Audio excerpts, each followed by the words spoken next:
کنزا دلاور کے لازوال عشق کی داستان، منوا اور آذر کا شرارتی عشق، اسفند اور کنول کا جنونی عشق۔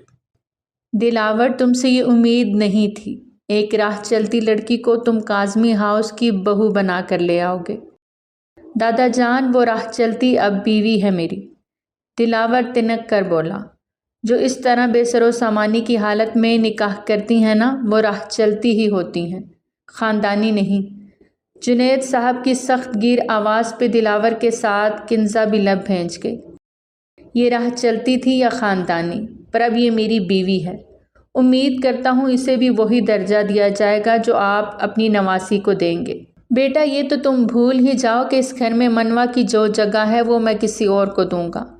تم پوتے ہو میرے، دل و جان سے عزیز ہو، لیکن تم نے اس لڑکی سے نکاح کر کے اسے گھر لا کر جو غلطی کی ہے اس کے لیے تم بہت پچھتاؤ گے۔ گزرے لمحوں کی باتوں کو یاد کرتی کنزا کے دل میں درد کی ٹیس اٹھی تھی۔ پچھلے 6 ماہ سے وہ دارالامان میں تھی۔ وہ دلاور اور اپنے رشتے کو ایک موقع دینے والی تھی۔ اسے خاموشی سے چھوڑ آئی تھی، بنا کچھ بتائے، بنا کچھ بولے، اور وجہ جنید کاظمی تھے، جنہوں نے اسے اپنے پوتے کی زندگی سے نکل جانے کا بولا تھا۔ انہیں کنزا کا وجود کاظمی ہاؤس میں دیکھنا بھی گوارا نہیں تھا۔ خاموش آنسو پھر سے بہہ نکلے۔ میرے پوتے کی زندگی سے نکلنے کا کیا لوگی؟ انکل پلیز، وہ انہیں سمجھانا چاہ رہی تھی کہ اسے پیسوں کا لالچ نہیں، لیکن نہیں سمجھا پا رہی تھی۔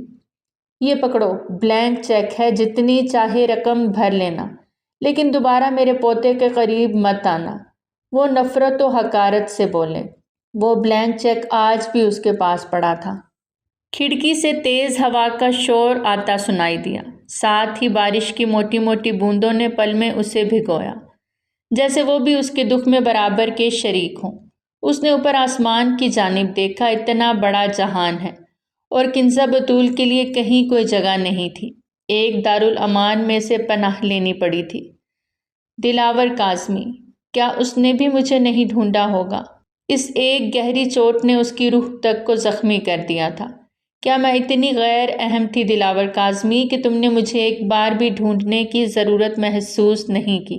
ہمارے بیچ محبت نہیں تھی، لیکن رشتہ تو تھا نا۔ وہ کرب سے گہرا سانس بھر گئی۔ اس کی گزشتہ باتیں پھر سے سماعتوں میں گونجیں۔ بھائی سے پیار تو ازل سے تھا۔ ہاں، منوا سے پیار بھی کرتا ہوں، لیکن اپنے بھائی سے تھوڑا سا کم۔ پہلے مجھے یہی لگتا تھا کہ منوا زبردستی بھائی کی زندگی میں شامل ہوئی ہے۔ میرے بھائی اس سے شادی نہیں کرنا چاہتے، لیکن آج کی ان کی باتوں نے میرے دل سے یہ بات نکال دی ہے۔ وہ بھائی کے لیے بہت اہم ہے۔ وہ میرا تھا دلاور، منوا نے اس سے چھینا، اور تم نہیں، اللہ نے انہیں ملوایا ہے۔ ہم انسان اللہ کے آگے بے بس ہیں۔ باقی تمہیں جو فیصلہ لینا ہے لے سکتی ہو تم، چاہے تو مجھ سے الگ بھی ہو سکتی ہو، مجھے کوئی اعتراض نہیں، لیکن ایک بات یاد رکھنا، میرے بھائی اور بھابھی سے دور رہنا۔ اگر انہیں ذرا سی بھی تکلیف پہنچی تو مجھ سے برا کوئی نہیں ہوگا۔ وہ وارن کرتا وہاں سے چلا گیا، اور ایسا نظروں سے اوجھل ہوا کہ 6 ماہ گزر جانے کے بعد بھی وہ اسے کہیں دکھائی نہ دیا۔ ایک ہی شہر میں ہونے کے باوجود وہ اس تک نہیں ملے تھے۔ ایک ہی شہر میں ہونے کے باوجود وہ اب تک نہیں ملے تھے۔ کیوں؟ کیونکہ کسی کو طلب ہی نہیں تھی ملنے کی۔ پر اللہ نے کنزا کا دل بدل دیا تھا۔ اس کے دل میں اب صرف اس کا محرم تھا، لیکن وہ یہ بات صرف خود سے ہی کہہ سکتی تھی، کسی اور سے کہتی تو اس کا مذاق ہی بنایا جاتا۔ کنزا، وہاں کیوں کھڑی ہو بیٹا؟ اور دیکھو کتنی تیز بارش ہو رہی ہے، مکمل بھیگ گئی ہو۔ بند کرو کھڑکی کے پٹ جلدی سے۔ ایشو آنٹی کی بات پہ کنزا ایک دم سے چونکی اور آگے بڑھ کے کھڑکی کے دونوں پٹ بند کیے۔ وہ پتہ ہی نہیں چلا کب بارش تیز ہو گئی۔ کنزا نے سر جھکائے ایسے کہا جیسے اپنے جرم کا اعتراف کر رہی ہو۔ اداس کیوں ہو؟ اتنا کیا ہوا ہے؟ ایشو آنٹی نے اس کا جھکا سر اوپر اٹھایا۔ کچھ نہیں، بس کچھ بھولے بسرے زندگی کے لوگ یاد آ گئے۔ وہ دھیما سا مسکرائی تھی۔ کوئی اس کو دیکھ لیتا ایسے تو یقین ہی نہ کرتا کہ یہ وہی پہلے والی کنزا تھی، جو صرف سازشی لڑکی تھی۔ آج اس میں کتنا بدلاؤ آ چکا تھا، لیکن کوئی بھی یقین نہ کرتا اور کنزا کو کسی کو بھی یقین دلانا نہیں تھا۔ اچھا اداس نہیں ہو، یہ لو، یہ کارڈ ہے۔ تمہاری جاب کی بات کی تھی زبیر صاحب نے، بہت اچھی کمپنی ہے اور سیلری پیکیج بھی بہت اچھا ہے، تم کل جا کے بات کرنا، ایشو آنٹی نے بہت محبت سے کہا۔ کنزا نے کارڈ کو دیکھا، اسفند یار خان نام پڑھ کے اس نے اسبات میں سر ہلایا۔ جاب اس وقت اس کی ضرورت تھی، دارالامان میں اس کی بنیادی ضرورتیں پوری ہو جاتی تھیں، لیکن اسے زندگی گزارنے کے لیے جاب کرنی تھی۔ ایشو آنٹی یہاں کی سینئر سٹاف میں سے تھیں اور کنزا ان کو پہلے دن سے ہی اچھی لگی تھی، اس لیے اس کے زیادہ نزدیک ہوتی چلی گئیں، اس کا خیال رکھتی تھیں۔ دارالامان میں چھوٹی چھوٹی بچیوں کو وہ ناظرہ پڑھایا کرتی تھیں۔ دارالامان کا ایک اسکول بھی تھا جہاں بچیوں کو تعلیم بھی دی جاتی تھی۔ کنزا اسی اسکول میں پڑھاتی تھی، پر اسے اپنی زندگی کو پرسکون بنانا تھا اور ایشو آنٹی نے ہی اسے بہت زیادہ سمجھایا تھا کہ زندگی کو دل سے جیے۔ کنزا نے ان سے اپنی کوئی بھی بات اب تک شیئر نہیں کی تھی، لیکن اس کے باوجود ایشو آنٹی یہ جانتی تھی کہ کنزا ایک بہت اچھی لیکن دکھی لڑکی ہے۔ وہ خود بھی بہت زیادہ ٹریجڈی سے گزر چکی تھی، نہیں چاہتی تھیں کہ کنزا کے ساتھ کچھ بھی غلط ہو، وہ زندگی کے صحیح راہ کو پکڑ کے آگے بڑھے۔ تولیہ لیے وہ اس کی جانب بڑھاتی خفگی سے دیکھ رہی تھی۔ کنزا مسکرا دی۔ ایشو آنٹی، میں نے اپنی امی کو نہیں دیکھا، لیکن ہوتی تو آپ کے جیسی ہوتی۔ وہ ٹھہری اور ٹھہر ٹھہر کے دل کی باتیں کرنے لگی۔ بچپن میں ہی ماں باپ چھوڑ کے چلے گئے، رشتے کی ایک آنٹی نے مجبوراً پالا، اپنی بیٹیوں کو ہر طرح کی سہولت عطا کی، لیکن مجھے ہمیشہ تنگ دستی میں ہی رکھا۔ یہی وجہ رہی کہ کنزا حاسد بن گئی۔ سب کچھ وقت کے ساتھ بیت گیا، لیکن تربیت میں شاید کمی رہ گئی۔ آپ جیسی ماں ہوتی تو شاید یہ کمی کبھی نہ رہتی اور میں بھی خاندانی لڑکی ہوتی۔ مسکرا کے بولتے بولتے آخر میں وہ پھوٹ پھوٹ کے رو دی۔ یہ دنیا بہت ظالم ہے کنزا، لیکن اللہ پہ بھروسہ رکھو، اس کے ہر کام میں کوئی نہ کوئی بہتری چھپی ہوتی ہے۔ تم اپنی زندگی سے برے لمحوں کو نکال پھینکو اور اللہ کی رضا پہ راضی ہو جاؤ۔ کیا یہ اللہ کی تم پہ عنایت نہیں کہ اس نے تمہیں کسی غلط انسان سے نہیں منوایا؟ ان 6 ماہ میں تم یہاں بالکل محفوظ رہی ہو۔ کیا یہ اللہ کا خاص کرم نہیں؟ اگر تم غلط لوگوں کے ہاتھ چڑھ جاتی تب کیا ہوتا؟ اس وقت تم کہاں ہوتی؟ ایشو آنٹی کی بات پہ کنزا کو 6 ماہ پہلے والا واقعہ یاد آ گیا جب وہ کاظمی ہاؤس چھوڑ کے نکلی تھی۔ اس رات منوا اور آذر کا ولیمہ تھا۔ دلاور نے غصے میں اس کا گلا دبایا تھا، وہ کتنی اپسیٹ تھی، اور پھر جنید کاظمی نے اسے اس کی اوقات یاد دلائی تو وہ چپ چاپ وہاں سے نکل گئی۔ اس رات وہ 2 شرابیوں کے ہاتھ چڑھ گئی تھی جو اس کی عزت کو رون دینا چاہتے تھے۔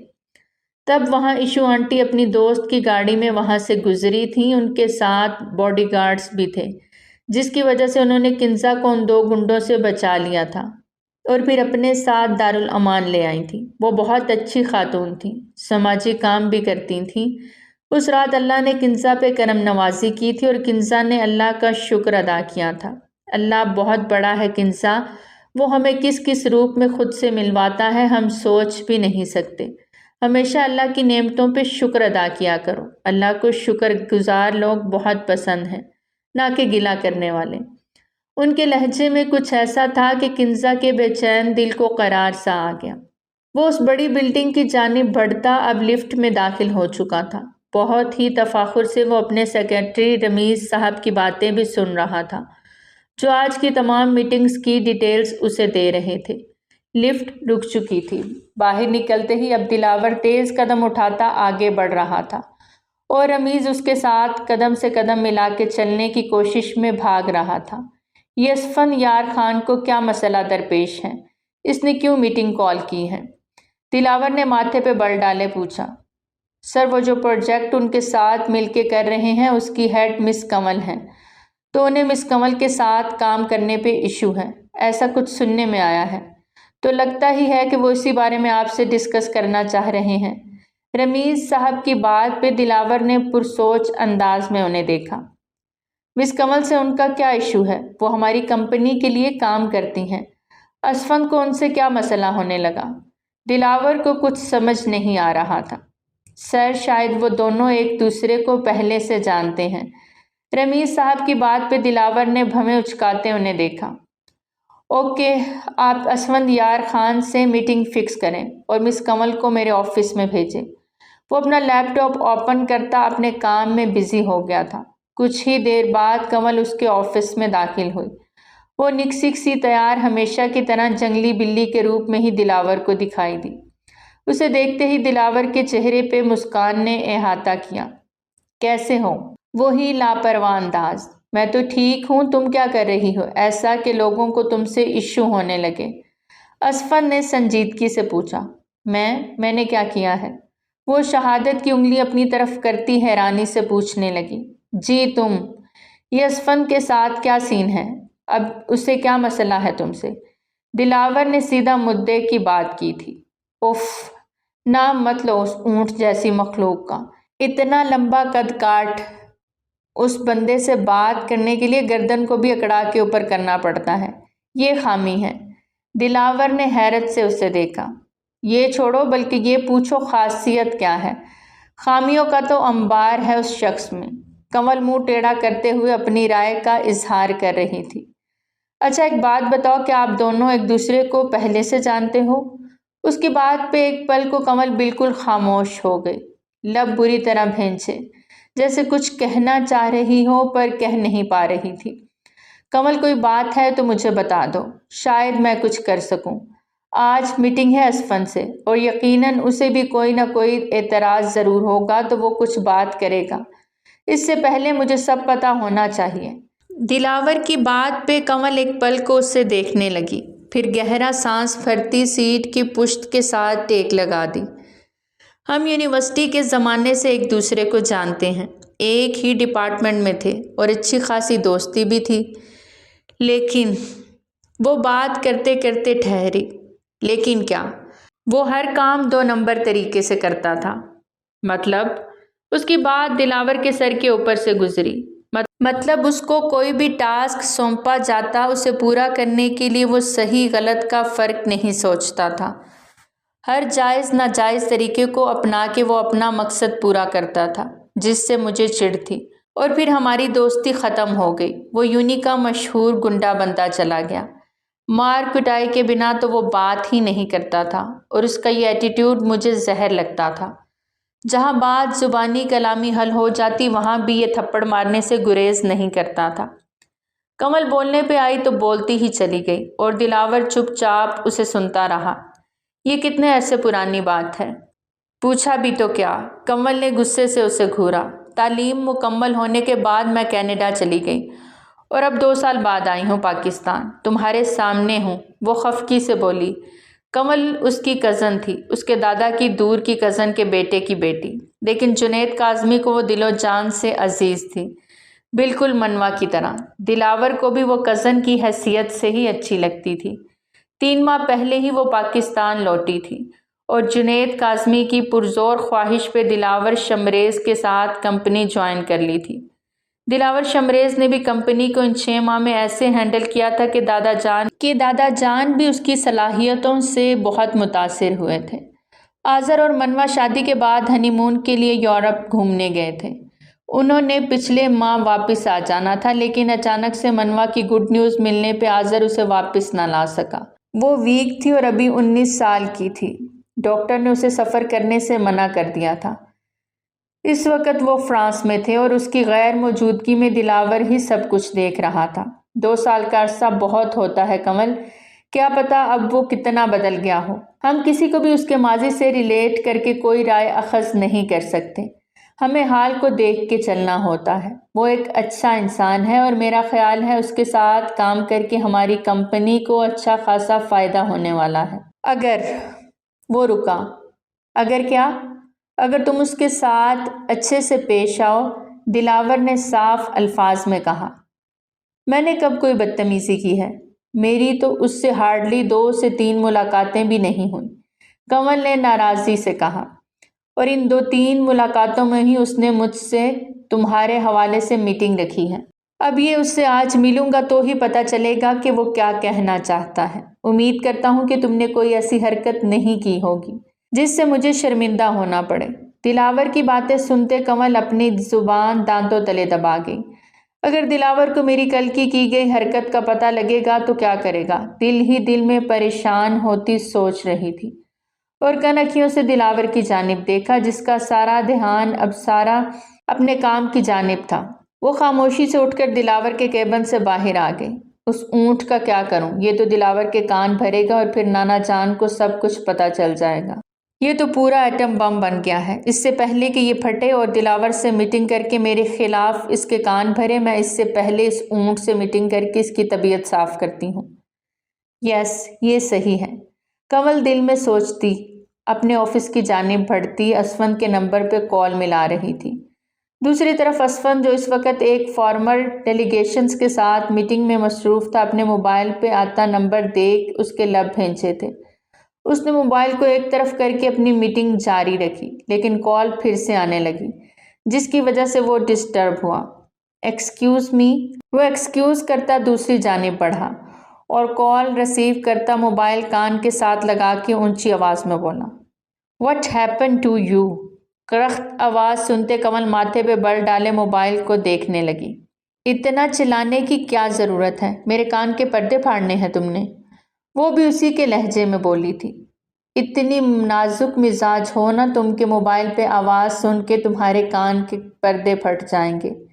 کیا مسئلہ ہے؟ کیوں فون کر کے تنگ کر رہی ہو مجھے؟ اسفند کی آواز پہ کنول نے اپنے دانت کچکچائے۔ مجھے تم سے ابھی اور اسی وقت ملنا ہے، بہت ضروری بات کرنی ہے۔ ایڈریس بھیج رہی ہوں، فوراً وہاں پہ پہنچو۔ وہ اسے حکم دیتی کال کاٹنے لگی کہ دوسری جانب سے اسفند کی بات سنتے اس کی پیروں کو لگی اور سر پہ بھجی۔ تم میری باس نہیں ہو کہ جو تم کہو گی میں وہ کروں گا۔ اپنی لمٹ میں رہو کنول بخاری، اور آئندہ میرے نمبر پہ کال کی تو تمہارے لیے اچھا نہیں ہوگا۔ کنول نے اپنے موبائل کو گھور کے ایسے دیکھا جیسے یہ موبائل نہیں اسفند خود ہو۔ پتہ نہیں اکڑ کس چیز کی ہے اس کو، اونٹ جیسی مخلوق، جب دیکھو کالے چنے چبائے ہوئے بیٹھا ہوتا ہے۔ اف، اب کیا کروں؟ کنول گہرا سانس خارج کرتے موبائل ایک طرف پھینکتے ہوئے سوچنے لگی۔ ایک کام کرتی ہوں، خود ہی چلی جاتی ہوں اس کے پاس۔ میں نہیں چاہتی کہ یہ دلاور سے کچھ بھی میرے بارے میں غلط بولے۔ کل کی بات تو اسے بالکل بھی نہ بتائے، ورنہ میری کیا ریپوٹیشن رہ جائے گی۔ کنول پریشان ہوتی کل کا واقعہ سوچتی اپنا چہرہ دونوں ہاتھوں میں چھپا گئی۔ یہ آرڈر میں نے دیا تھا پہلے، تو میں ہی لوں گی اسے۔ وہ غصے سے اسفند کو دیکھتی ویٹر سے بولتی اسفند کی ٹیبل سے کھانا اٹھانے لگی کہ اسفند نے اس کا ہاتھ روکا۔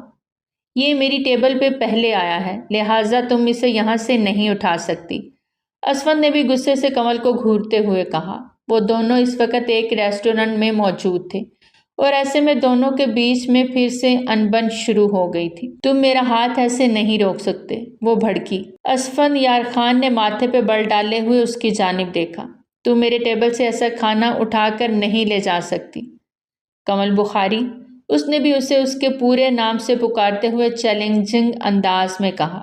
اس کے انداز پہ کنول کا دماغ بھگ سے اڑا اور لزانیہ کا بھرا ہوا باؤل اس کی ٹیبل پہ الٹ دیا، جبکہ کولڈ ڈرنک اس کی شرٹ پہ اچھال کر پھینکی۔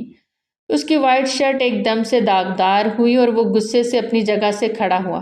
یہ لو، کر لو اپنا آرڈر پورا، کنول غصے سے کہتی ہوئی پلٹی۔ اس وقت اسفند کو اس پہ بہت غصہ آیا تھا کہ اگر وہ اس کو روکتا تو شاید اس کا ہاتھ اٹھ جاتا، اور وہ ایسا نہیں کرنا چاہتا تھا۔ وہ بمشکل خود پہ قابو کیے اسے جاتا ہوا دیکھتا پیچ و تاب کھاتا رہ گیا۔ کنول سارا واقعہ یاد کرتی ہوئی اب مسلسل ناخن چبا رہی تھی۔ وہ جانتی تھی کہ ساری غلطی اس کی تھی، کیونکہ کل جو کچھ اس نے کیا بدلے میں اسفند بھی اس کے ساتھ ایسا کچھ کر سکتا تھا، پر اس نے نہیں کیا۔ اب وہ دلاور سے بات کر کے اسے اپنے ساتھ مشترکہ پروجیکٹ سے ہٹانا چاہتا تھا، اور کنول ایسا ہرگز نہیں چاہتی تھی، اس لیے اسے کچھ کرنا تھا۔ یہی سوچتے ہوئے اس نے اسفند سے ملنے کا پلان کیا۔ گاڑی اسفند یار خان کے آفس کی بلڈنگ کے باہر کھڑی کرتی وہ ہیلز کی ٹک ٹک کے ساتھ اس کے کیبن کی جانب بڑھی تو اس کی سیکرٹری نے کنول کو راستے میں ہی روک لیا۔ ایکسکیوز می میم، آپ کو کس سے ملنا ہے؟ مجھے اسفند سے ملنا ہے، میری اپائنٹمنٹ ہے ان کے ساتھ آج۔ سوری میم، اس وقت وہ میٹنگ میں ہیں تو ابھی کسی سے نہیں مل سکتے، آپ کو ویٹ کرنا ہوگا، سیکرٹری نے بہت ادب کے دائرے میں رہتے ہوئے کہا۔ واٹ؟ ویٹ، وہ بھی کمل بخاری ویٹ کرے گی؟ نو وے، تم ہٹو آگے سے، میں خود جا کے مل لیتی ہوں اس سے۔ کمل نے اسے ایک طرف کرتے ہوئے سائڈ سے ہو کر نکل جانا چاہا کہ وہ پھر سے راستے میں آ گئی۔ میم پلیز، آپ اندر نہیں جا سکتی، سر بہت غصہ ہوں گے، پلیز آپ تھوڑا سا ویٹ کر لیجئے۔ وہ لڑکی کمل بخاری کو جانتی تھی کیونکہ کمل بخاری 1 سے 2 بار ان کے آفس میں آ چکی تھی، پر اسفند فارنر کلائنٹس کے ساتھ میٹنگ میں بزی تھا۔ آئی نو، تم جھوٹ بول رہی ہو۔ ٹھیک ہے، میں خود بات کر لوں گی۔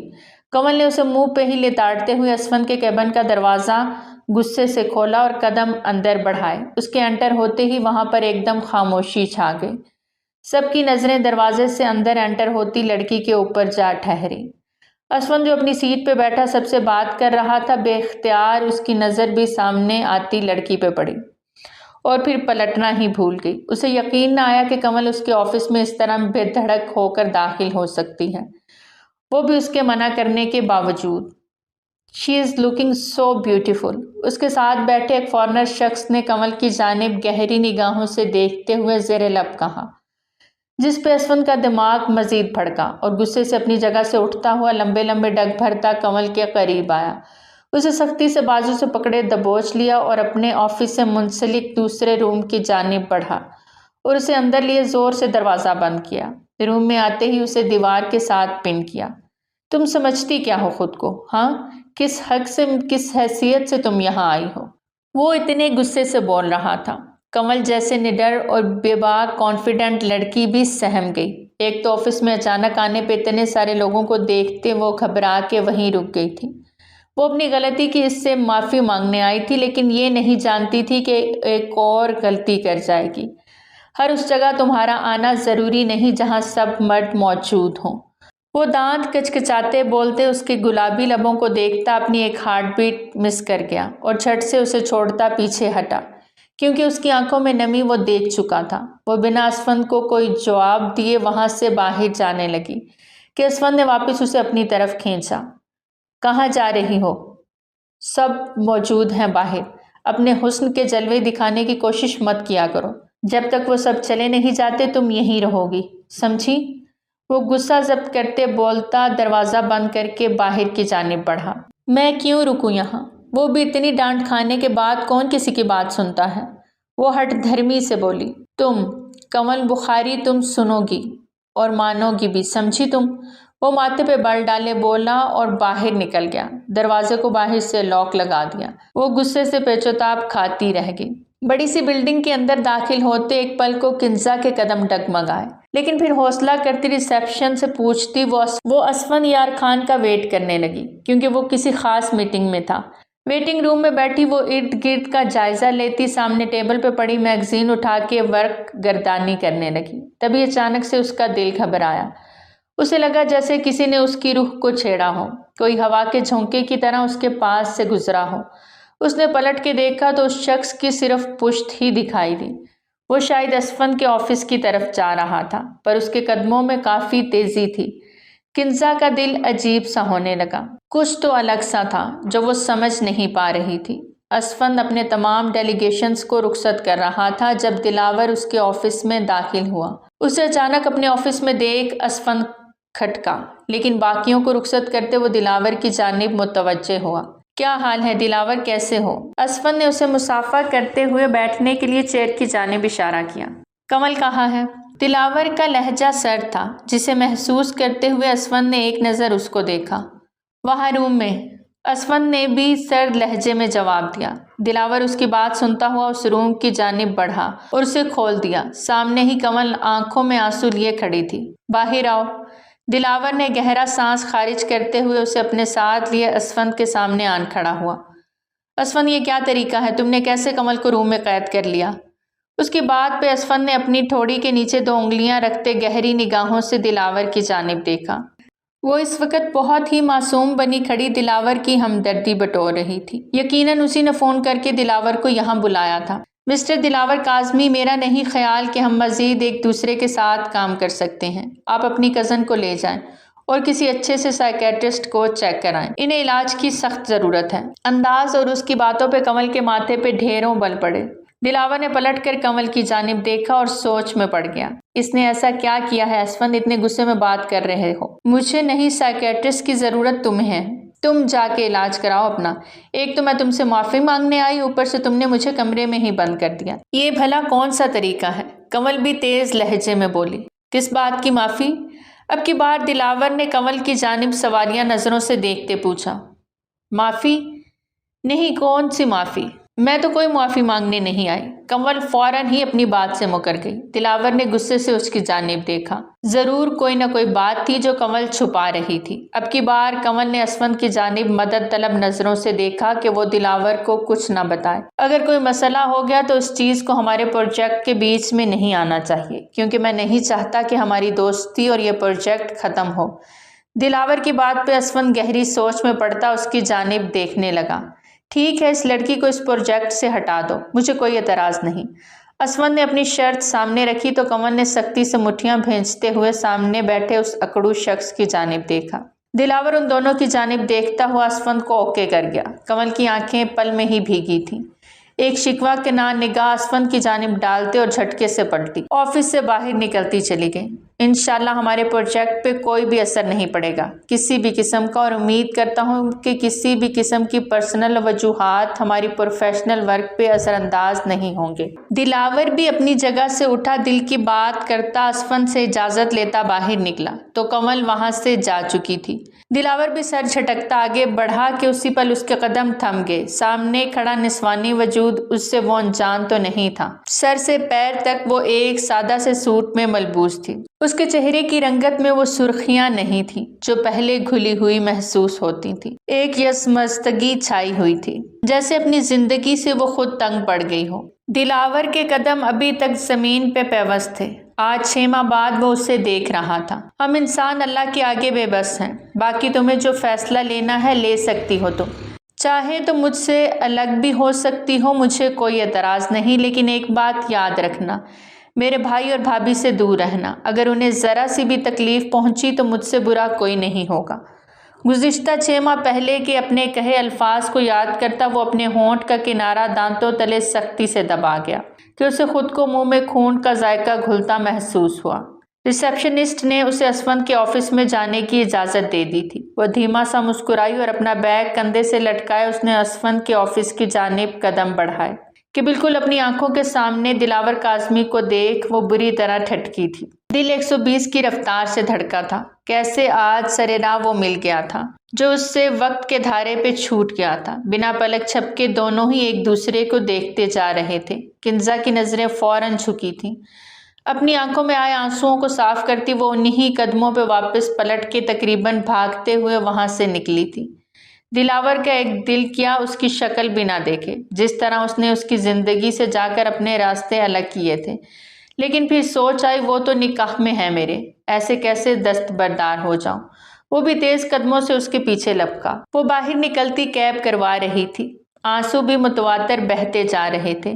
اس سے پہلے کہ وہ گاڑی میں سوار ہوتی دلاور نے اسے کلائی سے تھامے اپنی گاڑی کی طرف گھسیٹا۔ وہ سہم کے بری طرح لرزتے اسے دیکھنے لگی، جو بنا اس کی جانب دیکھتے اسے گاڑی میں بٹھاتے خود ڈرائیونگ سیٹ پہ آتے ہی گاڑی کو سٹارٹ کر گیا۔ اس کے چہرے پہ اتنی کرختگی، غصہ اور سرد پن تھا کہ کنزا چاہ کر بھی اس سے کچھ کہہ نہیں پائی۔ وہ پہلے والی کنزا رہی ہی نہیں تھی کہ جس کے اندر بے انتہا خود اعتمادی تھی۔ بدل گئی تھی ان 6 ماہ میں۔ ان 6 ماہ نے اسے بدل کے رکھ دیا تھا، اور پھر دلاور سے نکاح کے بعد کے حالات اور اس سے الگ ہونے میں، اور خاص کر اس کی چاہت جو کنزا کے دل میں گھر کر گئی تھی، لیکن سب نے اس کو کمزور بنا دیا تھا۔ کنزا کا سارا اعتماد اس وقت ڈگمگایا ہوا تھا۔ دلاور نے گاڑی کی سپیڈ فل کی ہوئی تھی، جبکہ کنزا نے سیٹ بیلٹ بھی نہیں باندھی تھی۔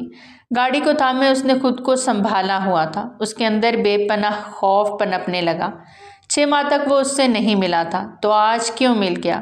اس کی آنکھوں سے آنسو بہنے لگے، جنہیں دیکھ دلاور کو مزید غصہ آنے لگا، اور اس نے تیزی سے گاڑی کو ایک پہاڑی پہ لے جاتے گاڑی کو ایک جھٹکے سے ٹرن دیتے روکا۔ کنزا اچھل کے اس کے ساتھ زور سے ٹچ ہوئی۔ اس کا سر سامنے ڈیش بورڈ پہ جا لگا۔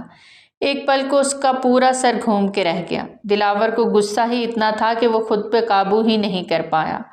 ماتھے پہ ہاتھ رکھے ہوئے پلٹ کے دلاور کی جانب حیرت سے دیکھا۔ وہ اس کا یہ جارحانہ انداز دیکھتی ششدر رہ گئی تھی۔ دلاور گاڑی سے نکلتے اسے بھی دوسری جانب سے باہر نکالتا گاڑی کے ساتھ زور سے پن کر گیا۔ اس کی آنکھوں میں بے انتہا غصہ تھا۔ کنزا کی کمر میں درد کی شدید ٹیس اٹھی، جس کا درد وہ لب دانتوں تلے دبائے برداشت کر رہی تھی۔ کس سے پوچھ کے، کس حق سے میری زندگی سے نکل گئی تم؟ بولو، جواب دو مجھے۔ وہ اس کے بازوؤں میں اپنی انگلیاں سختی سے پیوست کرتا پھنکارتے ہوئے پوچھ رہا تھا۔ کچھ پوچھ رہا ہوں تم سے، جواب دو مجھے۔ وہ غصے سے دھاڑا کہ کنزا نے اپنی آنکھیں سختی سے میچ لیں۔ دلاور ہنستا ہوا اس سے 2 قدم کے فاصلے پہ پیچھے ہٹا۔ میں کیا پاگل بنا تم سے پوچھ رہا ہوں کہ میں تمہیں جانتا نہیں کہ تم کس قسم کی لڑکی ہو؟ پیسوں کے لیے تم کچھ بھی کر سکتی ہو۔ یقیناً کہیں اور سے زیادہ کی آفر آ گئی ہوگی اور تم نے منہ بند کر لیا۔ دلاور کی بات نے کنزا کی روح تک کو زخمی کر دیا۔ کوئی اور بات کرتا تو شاید وہ سہن کر جاتی، لیکن دلاور کے منہ سے یہ سب سننے کی سکت اس میں نہیں تھی۔ غصے سے اسے دونوں ہاتھ سینے پہ مارتے پیچھے کی جانب پش کیا۔ سمجھتے کیا ہیں آپ اپنے آپ کو؟ ہاں بولیں، کیا ہیں آپ؟ مجھ پہ الزام لگانے والے آپ ہوتے کون ہیں؟ آپ کی نظر میں ایک کریکٹر لیس لڑکی ہوں، گری ہوئی لڑکیاں جس کا کوئی خاندان نہیں۔ اس لڑکی کے بارے میں آپ اتنا کچھ اس لیے بول رہے ہیں کہ 6 ماہ پہلے آپ کی زندگی میں جانے سے پہلے میں نے آپ سے طلاق نہیں لی، آپ سے مکمل تعلق نہیں توڑا۔ وہ اپنی سسکیاں دباتے ہوئے غصے سے بس اب بولے جا رہی تھی۔ وہ غبار جو 6 ماہ تک اس نے اپنے اندر دبایا تھا آج لاوا بن کے باہر نکل رہا تھا۔ آپ کو لگتا ہے کہ میں پیسوں کی بھوکی ہوں، تو ٹھیک ہے، میں پیسوں کی ہوں، کر گئی ہوں موو آن، جیسے باقی سب کر چکے ہیں۔ میں نے بھی کر لیا، آپ بھی کر لیں۔ اس بے نام رشتے سے خود کو بھی آزاد کر لیں اور مجھے بھی کر دیں۔ وہ اپنے دل پہ پتھر رکھے ہوئے بولتی اپنا رخ پلٹ کر چہرے کو دونوں ہاتھوں میں چھپاتی پھوٹ پھوٹ کر رو دی۔ دلاور نے جھٹکے سے اس کی کلائی تھامی اور کھینچ کے اپنے سینے سے لگایا۔ تمہیں لگتا ہے کہ میں تمہیں اپنے ساتھ رکھوں گا؟ 6 ماہ تک تم کہاں تھی، کس کے ساتھ تھی، میں نہیں جانتا، نہ مجھے کوئی حسرت ہے جاننے کی، لیکن تمہیں میں ایک موقع دے رہا تھا، یہی کہا تھا نا تم سے، لیکن تم نے کیا کیا؟ Move on. لیکن اس بھول میں مت رہنا، میں تمہیں چھوڑ دوں گا، اپنے ہاتھوں سے تمہاری سانسوں کو کھینچ کے تمہارے وجود کو زمین میں گاڑ دوں گا، لیکن کسی اور کے لیے کبھی نہیں چھوڑوں گا۔ دلاور نے اونچی آواز میں پھنکارتے ہوئے اسے دونوں بازوؤں سے دبوچے ہوئے کہا۔ آئی ہیٹ یو دلاور۔ وہ روتے ہوئے بول رہی تھی جبکہ اس کی آنکھیں اس کے لفظوں کا ساتھ نہیں دے رہی تھیں۔ اس کی آنکھوں میں درد اور شکوے تھے، اذیت تھی گزرے لمحوں کی۔ اسی لمحے اس کے ہاتھ میں پکڑا موبائل بلنک ہو رہا تھا۔ کنزا کے موبائل پہ ایشو آنٹی لکھا آ رہا تھا۔ دلاور نے موبائل اس کے ہاتھ سے لیتے کال یس کی اور اسپیکر پہ ڈال دی۔ کنزا بیٹا، کہاں ہو تم؟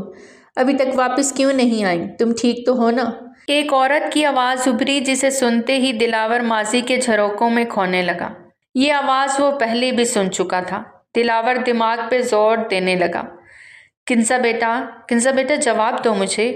دلاور کے دماغ میں باز گشت ہو رہی تھی یہ آواز۔ دلاور بیٹا۔ دلاور نے سختی سے آنکھیں میچی۔ ایشما شمریز کاظمی۔ دھیرے سے دلاور کے لبوں سے واہ ہوا تو مقابل ایشو آنٹی کا دل دھڑکنا ہی بھول گیا۔ ان کی آنکھوں میں ڈھیروں آنسو بھر آئے۔ آج اتنے عرصے بعد کسی نے انہیں ان کے اصل نام سے پکارا تھا۔ کال کٹ گئی تھی۔ دلاور نے عجیب سی نظروں سے کنزا کو دیکھا، جبکہ کنزا نے حیرانی سے دلاور کو۔ اوف، اتنی زیادہ chocolates! Thank you so much dear hubby. منوا نے سب چاکلیٹس کو اپنے پاس بیڈ پہ رکھتے ایک چاکلیٹ کا ریپر اتارتے منہ میں ڈالا تھا۔ ایسے ندیدوں کی طرح کیوں دیکھ رہے ہیں؟ کھانی ہے تو آپ بھی کھا لیں۔ منوا نے آذر کی جانب دیکھتے ہوئے منہ بنا کر کہا، کیونکہ وہ مسلسل اسے میٹھی نگاہوں سے دیکھ رہا تھا۔ آذر اس کے پاس بیٹھتا، اس کے ہاتھ سے چاکلیٹ لیتا، اس کے لبوں کے ساتھ مس کرنے لگا۔ چاکلیٹ اس کے لبوں کے ساتھ لگتی ایک دلربا سا منظر پیش کرنے لگی۔ دھیرے سے چاکلیٹ کا ایک بائٹ لیتے وہ اس کے لبوں کو اپنے ہونٹوں کی دسترس میں لے گیا۔ اپنے اندر کی تشنگی کو مٹاتا وہ ذرا سا اس کے ہونٹوں پہ ہمیشہ کی طرح بائٹ کرتا پیچھے ہٹا۔ آپ نے مجھے بائٹ کیا؟ وہ بچوں کی طرح بولی۔ تم بھی کر لو۔ وہ ایک آنکھ ونک کرتا اسے اپنی گود میں بٹھا گیا۔ اس کا 4تھ منتھ چل رہا تھا اور جسم میں ابھی تک کوئی واضح تبدیلی آذر کو محسوس نہیں ہو رہی تھی، لیکن منوا کے موڈ سوئنگز روز ہی چینج ہوتے تھے۔ آپ کے ہونٹوں پہ کیسے بائٹ کروں؟ میرے دانت آپ جتنے تیز نہیں ہیں اس کی بات پہ آذر نے اس کے گال پہ زور سے کاٹا تو وہ اسے خفگی سے دیکھنے لگی۔ دان تیز نہیں لیکن زبان بڑی تیز ہے۔ وہ اسے اپنے سینے سے لگاتے اس کے ماتھے پہ بوسہ دیتے بولا، آذر ہم پاکستان کب جائیں گے؟ وہ اداسی سے پوچھ رہی تھی۔ تمہاری ڈیلیوری کے بعد، آذر نے اس کے پیٹ کے گرد حصار بناتے بہت محبت سے کہا۔ منوا نے سر اٹھا کے اس کی جانب محبت پاش نظروں سے دیکھا۔ آذر آپ مجھ سے بہت پیار کرتے ہیں نا؟ وہ بہت دل سے پوچھ رہی تھی۔ تمہیں ماں کے عہدے پہ فائز کر رہا ہوں، پھر بھی تمہیں شک ہے میری محبت پہ؟ وہ اس کے لبوں پہ ہلکی سی شرارت کرتے بولا۔ نہیں، وہ کہتے ہیں نا کہ انسان اپنی پہلی محبت کبھی نہیں بھولتا۔ تو وہ منوا کیا کہنا چاہ رہی تھی آذر سمجھ گیا تھا۔ محبت ہوتی تو شاید کبھی نہ بھول پاتا، لیکن اگر پڑوس کی بلی کا بچہ پسند ہو تو کیا اس سے بھی محبت ہو جاتی ہے؟ وہ اس کے الفاظ اسے آج بھی واپس لوٹا رہا تھا۔ وہ کہتے اس کے گلے پہ اپنی ہلکی بیئرڈ کو رگڑتے اسے کھلکھلانے پہ مجبور کر گیا۔ مجھے اچھا لگتا ہے جب تم میرے ساتھ ہنستی بولتی ہو، کھلکھلاتی ہو۔ دل چاہتا ہے تمہاری اس مسکراہٹ کو اپنے لبوں سے چرا لوں۔ وہ پھر سے بے باک ہوتا اسے تکیے پہ لٹاتا اس پہ حاوی ہوا، لیکن بہت احتیاط سے، نہ اس کے پیٹ پہ وزن ڈالے۔ اس کی ہر ادا منوا کو دیوانہ بنا رہی تھی، اور وقت گزرنے کے ساتھ ساتھ اس کی چاہت اور بے خودی میں اضافہ ہوتا جا رہا تھا۔ کنول بہت زیادہ روئی تھی۔ اسفند نے جس طرح اسے پروجیکٹ سے ہٹایا تھا، اس کے دل میں اسفند کو لے کے مزید بدگمانی پیدا ہو گئی تھی، یا شاید غصہ تھا۔ پر پھر اپنی اوٹ پٹانگ حرکتیں یاد آئیں تو آنکھیں میچ گئی۔ شاید مجھے یہاں آنا ہی نہیں چاہیے تھا، مجھے کینیڈا واپس چلے جانا چاہیے، وہ افسردہ ہوتے سوچ رہی تھی۔ اسفند یار خان، تم کتنا بدل گئے ہو۔ ایک وقت تھا ہماری دوستی کی پوری یونیورسٹی گواہ تھی، سب رش کیا کرتے تھے، اور پھر ایک چھوٹی سی بات پہ ہمارے بیچ دراڑ آ گئی۔ موبائل اٹھاتے کنول نے اسفند کے نمبر پہ ایک میسج ٹائپ کیا اور پھر کچھ سوچتے ہوئے اسے سینڈ بھی کر دیا۔ اس کی آنکھوں میں ڈھیروں آنسو تھے۔ وہ اداس تھی، لیکن اب اس نے فیصلہ کر لیا تھا کہ اسے واپس کینیڈا جانا ہے، وہ یہاں نہیں رہ سکتی تھی۔ اسفند یار خان ابھی جم روم سے واپس آیا تھا اور شاور لے کے اپنے بالوں کو سنوار رہا تھا کہ اس کے موبائل پہ ایک بیپ ہوئی۔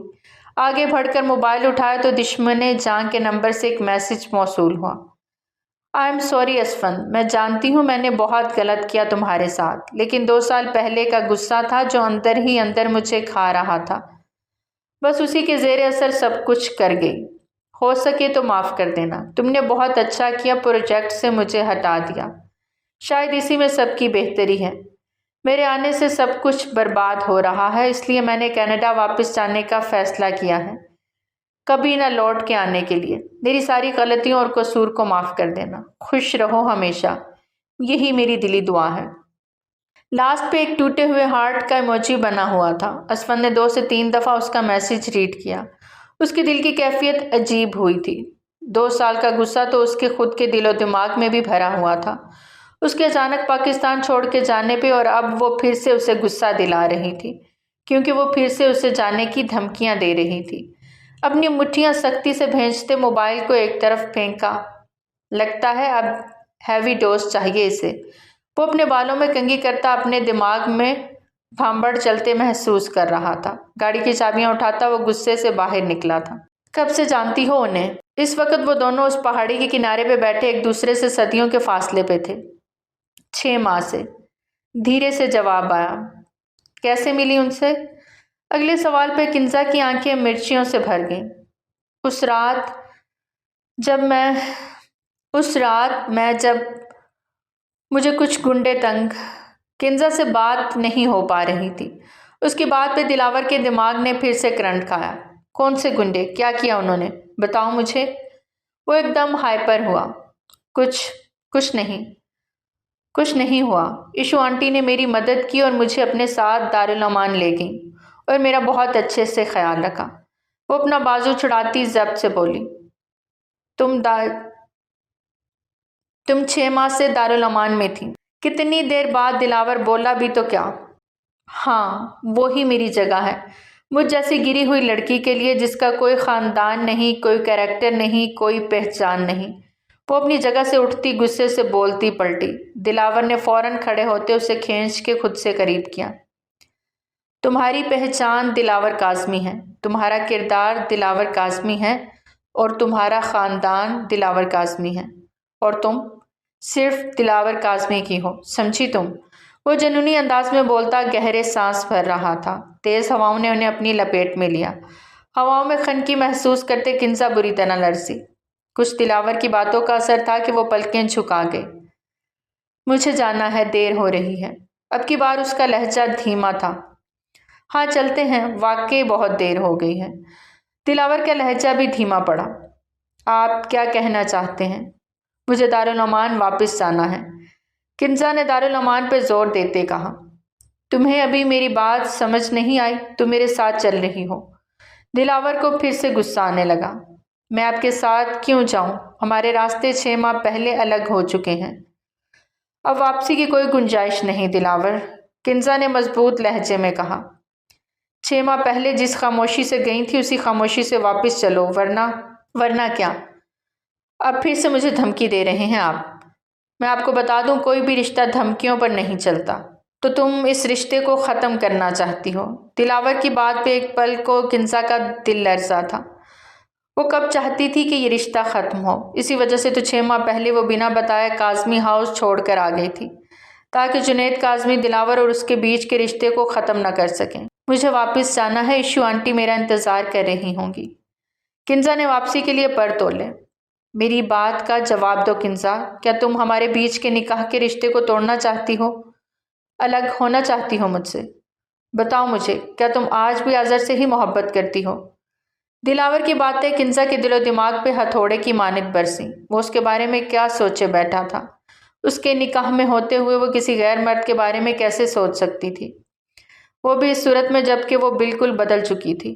وہ پہلے والی کنزا ہوتی تو شاید طلاق لے کر آگے بڑھ چکی ہوتی، اس کے نام پہ اب تک بیٹھی نہ ہوتی۔ حیران نظروں سے مت دیکھو، مجھے میرے سوال کا جواب دو، کیا تمہارے دل میں آج بھی وہی شخص ہے؟ ایک بات تم یاد رکھنا کنزا دلاور، نہ کل نہ آج نہ آنے والے کل میں تم میرے بھائی کے قریب بھی مت بھٹکنا، ورنہ تمہاری جان لینے میں 1 سیکنڈ نہیں لگاؤں گا۔ وہ ایک ایک لفظ چبا کر کہتا اسے کیا باور کرانے کی کوشش کر رہا تھا وہ اچھے سے سمجھ گئی تھی۔ یعنی آپ کو لگتا ہے کہ آپ سے طلاق لے کر میں آذر کے پاس جاؤں گی، آذر اور منوا کو الگ کروں گی؟ اگر یہ سب کچھ کرنا ہوتا تو میں 6 مہینے آپ کے نام پہ بیٹھی نہیں رہتی، آپ کے نکاح میں بیٹھی نہ رہتی۔ اتنی سی بات نہیں سمجھ سکے آپ کہ اس وقت سامنے کھڑی جو لڑکی ہے وہ پہلے والی نہیں رہی۔ اس کے لیے اس کا نکاح سب سے اہم ہے، اس کے لیے اب آپ سب سے اہم ہیں۔ تم سے آپ کا سفر کرتے ہوئے مجھے 6 ماہ لگے اور اس چیز کو آپ سمجھ نہیں رہے۔ ہٹے میرے راستے سے، آپ کو جو کرنا ہے آپ کر لیں، لیکن آپ بھی میری بات غور سے سن لیں۔ مجھے آپ کے بھائی میں کوئی دلچسپی نہیں۔ آپ کا بھائی اور آپ کی بھابھی دونوں آپ کو مبارک ہوں۔ کنزا کا لہجہ رون گیا۔ وہ اس کا شوہر تھا، بجائے اس پہ اعتبار کرنے کے وہ اپنے بھائی کے ہی رٹ لگا رہا تھا۔ وہ آگے بڑھی کہ دلاور نے پھر سے اسے اپنی جانب کھینچا۔ تم کہیں اور نہیں جاؤ گی، بلکہ میرے ساتھ کاظمی ہاؤس چلو گی، سمجھی تم؟ اب کی بار اس کا ہاتھ کھینچتے ہوئے واپس اپنے ساتھ گاڑی کی جانب بڑھا۔ دلاور میری بات سنیں پلیز، میں کاظمی ہاؤس نہیں جا سکتی۔ آپ سمجھنے کی کوشش کیوں نہیں کر رہے؟ مجھے نہیں جانا وہاں پر۔ پلیز رک جائیں دلاور۔ وہ چلاتی رہ گئی لیکن دلاور نے اس کی ایک نہ سنی اور اسے لے جا کر گاڑی میں بٹھایا اور ڈرائیونگ سیٹ پہ بیٹھتے ہوئے گاڑی کو ریورس گیئر دیا۔ دلاور پلیز مجھے تھوڑا وقت دے دیں، میں کاظمی ہاؤس نہیں جانا چاہتی۔ پلیز میری بات سمجھنے کی کوشش کریں آپ۔ بے بسی سے وہ چلائی تھی۔ Shut up, you shut up. خبردار اب تمہاری آواز آئی تو جہاں میں ہوں وہیں تم رہو گی۔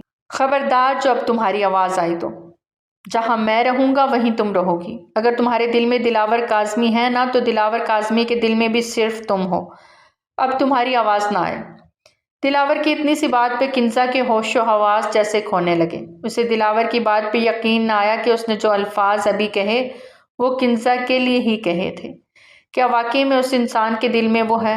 کنزا خود سے سوال کرنے لگی۔ اسے لگا اسے وہم ہوا ہے، دلاور نے ایسا کچھ کہا ہی نہیں۔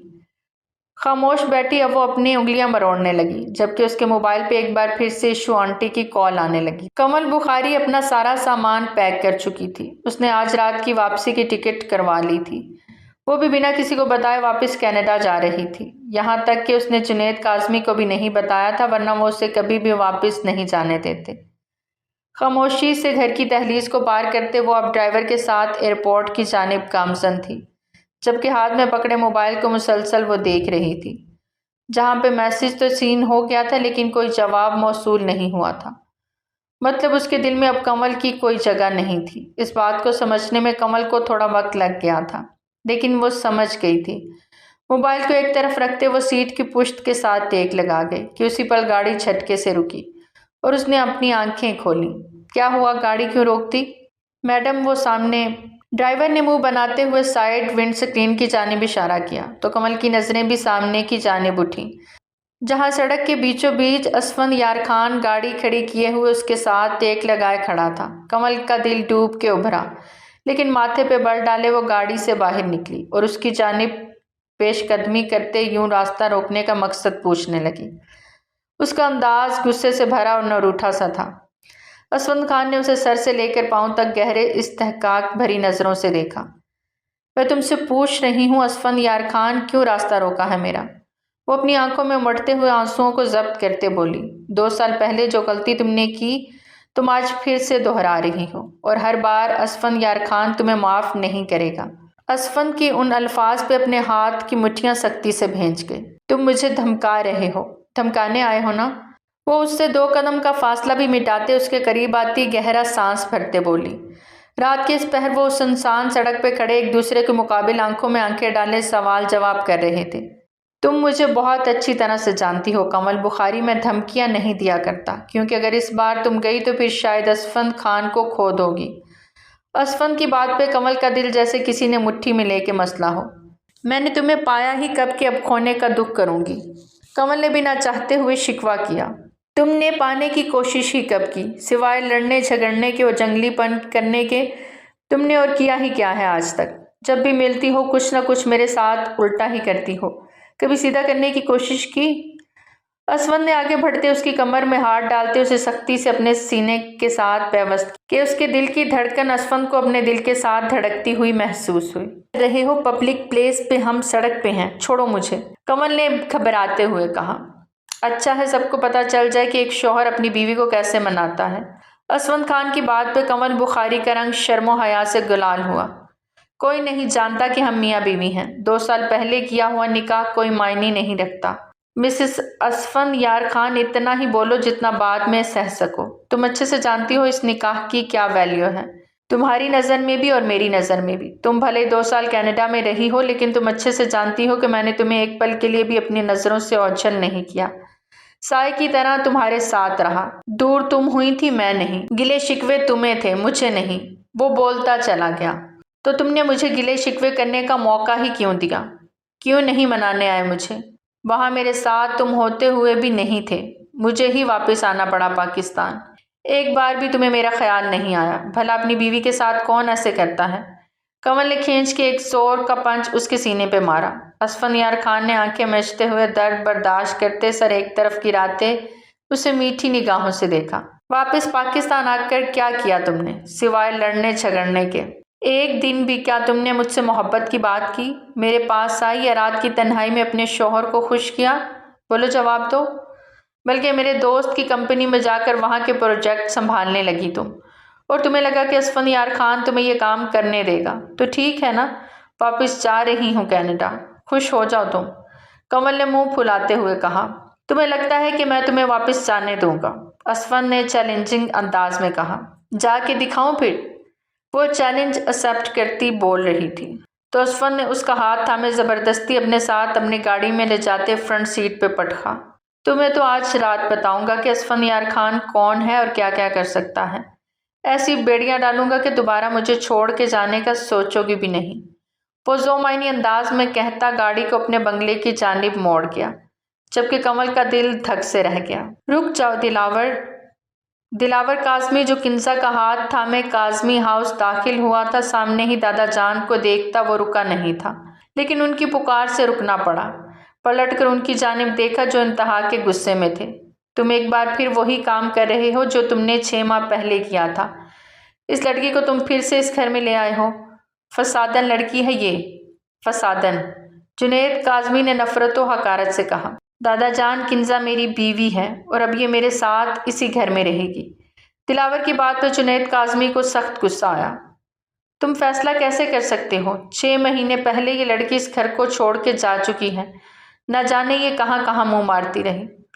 دادا جان، دلاور کاظمی کی اونچی دھاڑ پہ ایک پل کو جنید کاظمی بھی چپ سے ہو گئے۔ کنزا بیوی ہے میری، اور میں اچھے سے جانتا ہوں کہ 6 مہینے یہ کہاں تھی۔ آپ کو فکر کرنے کی ضرورت نہیں ہے، اس کی ہر چیز کا ذمہ دار اس کا شوہر ہے۔ آپ کو جو بات کرنی ہے آپ مجھ سے کریں، میری بیوی کے اوپر انگلی مت اٹھائیے، ورنہ میں بھول جاؤں گا کہ آپ کا پوتا ہوں۔ دلاور کی بات پہ جنید کاظمی نے لڑکھڑاتے ہوئے صوفے کو تھاما۔ آج ان کا پوتا ان کی آنکھوں میں آنکھیں ڈالے کھڑا تھا، وہ بھی کسی غیر لڑکی کے لیے۔ تم بہت پچھتاؤ گے دلاور، تم غلط کر رہے ہو، وقت آنے پہ تمہیں پتہ چل جائے گا۔ تب تک جو ہو رہا ہے اسے ہونے دیں، دلاور ٹھہرے ہوئے لہجے میں ان سے کہتا کنزا کا ہاتھ تھامے اپنے ساتھ سیڑھیاں چڑھتا ہوا کمرے میں لے گیا۔ جنید کاظمی سر جھٹکتے ہوئے وہیں صوفے پہ بیٹھ گئے۔ آپ کو اپنے دادا جان سے اس طرح بات نہیں کرنی چاہیے تھی۔ آپ جانتے ہیں وہ آپ سے کتنا پیار کرتے ہیں، اور آپ تم سے مشورہ نہیں مانگا، اس لیے اس معاملے میں مت بولو۔ اپنی گھڑی اٹھا کے وہ ایک سائڈ ٹیبل پہ پھینکتا اپنے اندر کا اشتعال کنٹرول کرنے کی کوشش کر رہا تھا۔ باتھ روم میں گھستا وہ شاور لے کے نکلا تو وہ وہیں کھڑی سوچوں میں گم تھی۔ اس کی ایشو آنٹی سے بات ہو گئی تھی اور وہ انہیں بتا چکی تھی کہ وہ اس وقت اپنے شوہر کے ساتھ ہے، اس لیے اس کی فکر نہ کریں۔ پر اسے سمجھ نہیں آ رہا تھا کہ دلاور آخر چاہتا کیا ہے۔ اگر سوچیں ختم ہو گئی ہوں تو سوال شروع کر لو۔ وہ اس کے چہرے پہ پہلے تاثرات دیکھتا طنزیہ لہجے میں بولا، آپ واقعی مجھے یہاں رکھنا چاہتے ہیں، ایک عیبدار لڑکی کو؟ شش! وہ اس کے قریب ہوتا، اس کے لبوں پہ انگلی رکھتا، اسے چپ کروا گیا۔ کون عیبدار ہے، کون نہیں، یہ تو صرف اللہ جانتا ہے۔ ہم کون ہوتے ہیں کسی کے عیب نکالنے والے؟ میں جانتا ہوں بہت سخت الفاظ یوز کیے ہیں تمہارے لیے، لیکن تم بھی تو بنا بتائے 6 ماہ تک دور رہی ہو۔ کیا کوئی بیوی ایسے کرتی ہے؟ وہ بھی دھیمے لہجے میں شکوہ کر رہا تھا۔ بیوی بنایا ہی کب تھا آپ نے مجھے؟ آنکھوں سے آنسو پوچھتے نہ روٹھے انداز میں بولی تو دلاور کے چہرے کو مسکان نے چھوا۔ اس کو دھیرے سے اپنے سینے سے لگاتے وہ آنکھیں موند گیا۔ بہت ستایا ہے یار تم نے بھی، اور اس جیتنے کی دوڑ نے بھی۔ اب سکون کرنا چاہتا ہوں تمہاری باہوں میں، اس یقین کے ساتھ کہ ہمارے بیچ ایک ایسا رشتہ بنے جو کبھی نہ ٹوٹ سکے، ایسا عشق جسے کوئی زوال نہ ہو، ہمارا عشق لازوال ہو، جس کی مثالیں دنیا والے دیں۔ دلاور کی باتیں سنتے ہوئے وہ روتے ہوئے مسکرائی تھی۔ دلاور نے اس کے آنسو پونچھے اور اس کی آنکھوں پہ لب رکھے۔ ان 6 ماہ میں کہاں نہیں ڈھونڈا تمہیں، بہت غصہ تھا مجھے تم پہ، تمہارا یوں خاموشی سے چھوڑ کے چلے جانا مجھے پاگل کر دیتا تھا۔ اگر مجھے ماما کا فون نہ آتا تو… دلاور کی بات پہ کنزا چونکی۔ ماما؟ تمہاری ایشو آنٹی میری ماما ہے۔ بالآخر دلاور نے راز سے پردہ اٹھا ہی دیا، جس پہ کنزا ششدر رہ گئی۔ برسوں پہلے انہیں بھی اس گھر سے نکال دیا تھا ہمارے دادا جان نے، اور ہمیں بتایا گیا کہ وہ گھر چھوڑ کے چلی گئی ہیں، جبکہ دادا جان نے ان کی دوسری شادی کروا کے انہیں ہم سے دور کر دیا، اور وجہ بس اتنی تھی کہ وہ بابا کی زندگی میں بابا کی پسند سے آئی تھیں اور ان کے خاندان کی نہیں تھیں، اور بابا کی ڈیتھ کے بعد دادا جان نے زور زبردستی ان کی شادی کرا دی، ایک ایسی جگہ جس نے پیسے کے لالچ میں ماما کو قید کر کے رکھا تھا۔ کتنا عرصہ وہ قید رہیں، اور پھر وقت نے ان پہ رحم کیا اور وہ دارالامان پہنچی، اور پھر بہت مشکل سے وہ ہمارے رابطے میں آئیں۔ اتنا کچھ ہو گیا اور آپ نے کبھی انہیں واپس لانے کی کوشش نہیں کی تھی، میں نے بھی اور بھائی نے بھی، لیکن وہ واپس آنے کو تیار نہیں تھی، اور پھر ہم سے یہ عہد بھی لیا کہ دادا جان تک یہ بات نہیں پہنچنی چاہیے، یہ راز راز ہی رہنا چاہیے۔ دلاور اسے ساری بات بتا چکا تھا۔ آپ نے مجھے سب بتا دیا، وہ اس کے ہاتھ تھامے بولی، کیونکہ کنزا دلاور کو راز رکھنے آتے ہیں۔ وہ ایک بلینک چیک اس کی جانب بڑھاتا بولا، یہ کہاں سے ملا آپ کو؟ کنزا نے حیرانی سے اسے دیکھتے پوچھا۔ ماما نے دیا، اسی چیک کو دیکھ کے انہیں پتہ لگا کہ تم کاظمی خاندان سے تعلق رکھتی ہو، اور انہوں نے مجھے فون کر کے بتا دیا، اور یہ چیک دیا میرے کہنے پہ ہی انہوں نے تمہیں اسفند کا کارڈ دیا جاب کے لیے۔ خیر میں اللہ کا شکر ادا کرتا ہوں کہ اس نے میری عزت کی لاج رکھ لی، تمہیں غلط ہاتھوں میں نہیں پڑنے دیا، تمہیں ماما سے ملوا دیا۔ وہ اسے واپس باہوں کے حلقے میں لیتا مسکراتے ہوئے بولا تھا تو وہ بھی مطمئن ہوتی اس کے سینے سے جا لگی۔ ایک سکون کی لہر اس کے پورے جسم میں، اس کی روح میں سرایت کر گئی۔ بے شک اعمال کا دار و مدار نیتوں پر ہوتا ہے، اگر انسان کی نیت صاف ہو تو ہر راستہ خود بخود سیدھا ہوتا چلا جاتا ہے، ورنہ بنی بنائی باتیں بھی بگڑ جاتی ہیں۔ اس کہانی کا ایک نیگیٹو کردار جنید قاسمی، جس کو اپنی خاندانی ہونے پہ بہت مان اور غرور تھا، لیکن وہ یہ نہیں جانتا تھا کہ غرور تو اللہ کو بھی پسند نہیں ہے۔ دنیا میں کسی کے عیب مت گنو، تم دنیا میں عیب پوشی کرو گے، اللہ آخرت میں تمہاری عیب پوشی کرے گا۔ اللہ ہم سب کا حامی و ناصر ہو، آمین۔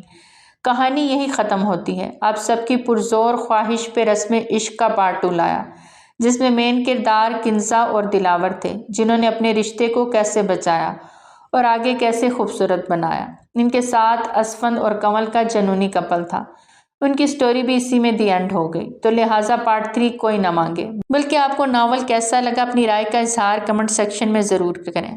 خوش رہیں، جزاک اللہ۔